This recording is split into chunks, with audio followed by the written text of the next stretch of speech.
Salut tout le monde, je suis heureux de vous retrouver pour un nouveau déballage. Aujourd'hui je vais déballer avec vous le Blue Spark. Avant d'acheter ce micro, j'avais un B1 de Studio Project.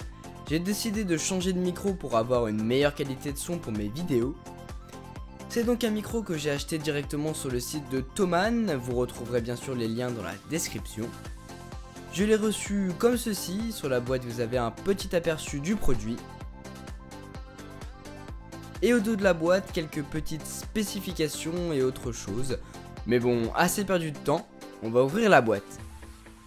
Lorsqu'on ouvre la boîte, eh bien on se retrouve avec une autre boîte, une boîte entièrement en bois, pour pouvoir transporter le micro, du moins c'est ce qu'ils disent. Maintenant, lorsque je suis parti en vacances avec mon micro, je l'ai pris avec moi dans une petite pochette et non dans la grosse boîte en bois. C'est pas trop pratique. Maintenant, on va tirer la languette comme ceci, pour découvrir ce qu'il y a dedans. On commence tout d'abord par la notice d'utilisation du produit.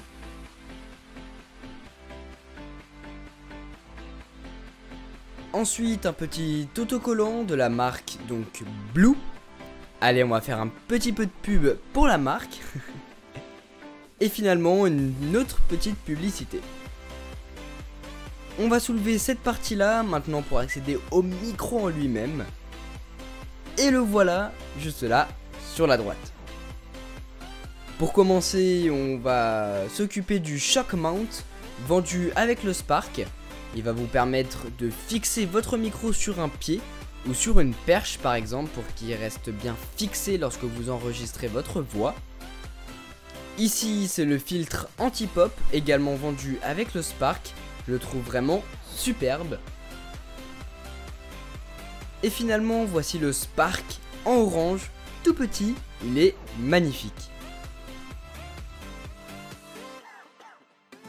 Voilà comment faire pour mettre le shock mount, c'est super simple et en plus il tient super bien. Vous allez donc pouvoir incliner le micro tel que vous le souhaitez. Voici comment on le met.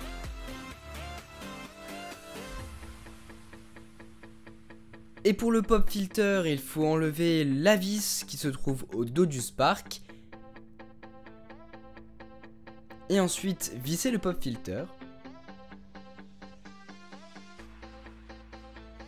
Il tient donc super bien, il ne bouge absolument pas. Ce qui est bien, c'est qu'il est vraiment tout petit, à l'effigie du micro et surtout il ne gâche pas du tout le style de celui-ci. Avec le Blue Spark, j'ai aussi acheté le Blue E-Cycle qui va vous permettre de sortir en USB et non en XLR. Lorsque je suis chez moi, j'ai ma carte son, alors tout va bien. Je peux enregistrer tranquillement ma voix, mais lorsque je suis en déplacement, je ne peux pas emmener ma carte son avec moi. Donc grâce à cet accessoire, je peux emmener mon micro partout et c'est d'ailleurs ce que j'ai fait cet été. Voilà, il est vraiment super joli. Vraiment petit, il est à peine plus grand que ma main. Il est surtout très original, c'est d'ailleurs pour ça que je l'ai pris. Mon choix s'est tourné vers ce micro là et non d'autres. En plus, sa qualité de son est absolument bluffante pour son prix. Si vous voulez acheter un micro, je vous le conseille, il n'est pas excessivement cher et le son qu'on enregistre avec est vraiment nickel. Donc si vous voulez, les liens seront bien sûr dans la description, n'hésitez pas à aller jeter un petit coup d'œil. Voilà, j'espère que cette vidéo vous a plu et qu'elle vous a peut-être donné envie d'acheter ce super micro.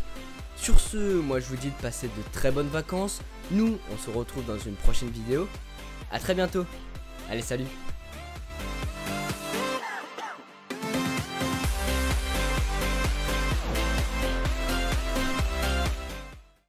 Voilà, j'espère que cette vidéo vous a plu et qu'elle vous a peut-être donné envie d'acheter ce super micro.